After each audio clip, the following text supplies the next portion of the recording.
পরকীয়া করতে এসে স্বামীর কাছে হাতে নাতে ধরা পড়লেন এক বিবাহিত মহিলা। ঘটনাটি ঘটেছে কোচবিহার ভবানীগঞ্জ বাজার সংলগ্ন মিনাকুমারী এলাকার এক হোটেলে। ঘটনা জানাজানি হতেই চাঞ্চল্য ছড়িয়ে পড়ে এলাকায়। জানা যায় দীর্ঘদিন ধরে স্বামীর অজান্তেই ওই পুরুষের সাথে অবৈধ সম্পর্ক ছিল তার। এরপরে দীর্ঘদিন ধরে চুপিসারে প্রেম করলেও আজ অর্থাৎ বুধবার কোচবিহারের একটি হোটেলে সহবাস করতে হাতে নাতে ধরে ফেলে তার স্বামী। আর এই নিয়েই তুমুল গন্ডগোল শুরু হয়। ঘটনা জানাজানি হতেই ঘটনাস্থলে পৌঁছয় কোচবিহার কোতোয়ালি থানার পুলিশ। এরপর ওই মহিলা ও মহিলার সঙ্গে সম্পর্কে জড়িত যুবককে কোচবিহার কোতোয়ালি থানার পুলিশ আটক করে থানায় নিয়ে আসে। এ বিষয়ে কি জানাচ্ছেন হোটেল কর্তৃপক্ষ শুনে নেব। এখন হোটেলের ভিতরে কি হয়েছে সেটা তো বলা বড় মুশকিল। আমাদের 2-4টা ছেলে টাউনে আসছে, আসার পরে কী রকম এখন ওর সব মেয়েটার সঙ্গে চেনা পরিচিত, মানে গ্রামে দেখা হয় যে অমুকের বউ, ওই হিসাবে তোমার সাগরডিগির পারে মেয়েটা দেখা হয় একটা ছেলের সঙ্গে। যখন এই 2-4টে ছেলে ওই মেয়েটাকে ফলো করে যে এটা তো ওইখানকে ওই ছেলেটার বউ। তো ওখান থেকে আসার পরে মেয়েটা পিছে করে টোটোতে পিছে করে এখন হোটেলটার কী নাম সেটা জানি না। টুরিস্ট হোটেল, ওইখানে যে ছেলে মেয়ে দুটো ঢোকে। এখন ঢোকার পরে ওই 2-3টা ছেলে ওখানে ছিল। তারপরে ওখান থেকে ওরা যোগাযোগ করতেছে বাড়িতে ওর স্বামীকে, যোগাযোগ করে ও স্বামী কয়েকটা লোকজন নিয়ে আসছে। আসার পরে হোটেলের মালিকের সঙ্গে যোগাযোগ করে এখন ছেলে মেয়ে একটা ওখানে বাইর করলে পাবলিক যদি বাইসে ধরে অনেক মারামারি করবে। তখন কি করলো, থানায় যোগাযোগ করে থানায় নিয়ে চলে যাবে। এখন থানায়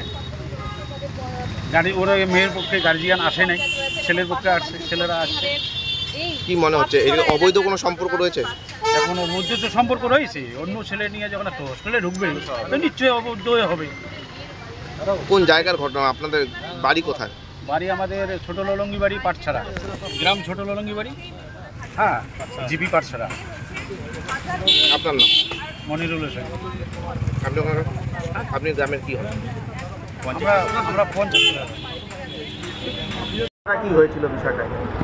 আসল ঘটনা হলো, আমি বাড়িতেই ছিলাম, আমার ম্যানেজার আমাকে ফোন করলো যে হোটেলে ভিড় হয়েছে, যে তো কে কার স্বামী তার মিসেসকে একজন লোক নিয়ে এসছে। তা আমি আসলাম, এসে তাদেরকে নাম জিজ্ঞেস করলাম। তা আমার তো আই কার্ড আমার মোবাইলে আছে, আই কার্ড দিয়ে তারা রুম নিয়েছিল। আই কার্ড আমি দেখিয়ে দিচ্ছি, এখানে আই কার্ড দেওয়া আছে আমার হোটেলে। আমি এখন তো হোটেলে আই কার্ড দিয়ে রুম দেওয়া হয়, আই কার্ড ছাড়া আমি হোটেলে অ্যালাউ করি না।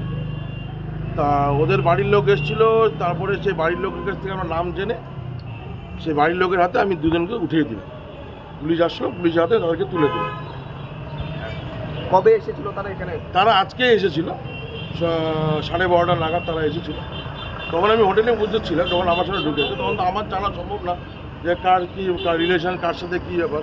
আই কার্ড দিয়েছে, আমি রুম দিয়েছি। তো যদি কোনো ভুল বার্তা এরকম হয়ে থাকে ফেসবুকে, আমিও দেখলাম যে এরকম ভুল বার্তা হয়েছে বা কোনো কিছু মধ্যযুগ্ন হচ্ছে, কিন্তু আমার হোটেলে কোনো মধ্যযুগ্ন হচ্ছে এরকম কারবার আমরা করি না।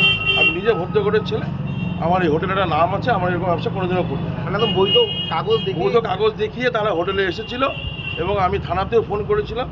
থানার থেকে এসে ওরাও থানাতে ফোন করেছিল, আমি থানাতে অফিসারের হাতে, ডিউটি অফিসারে তুলে দিয়েছি। দাদা, এরপরে কি আরও সতর্ক নেওয়া হবে?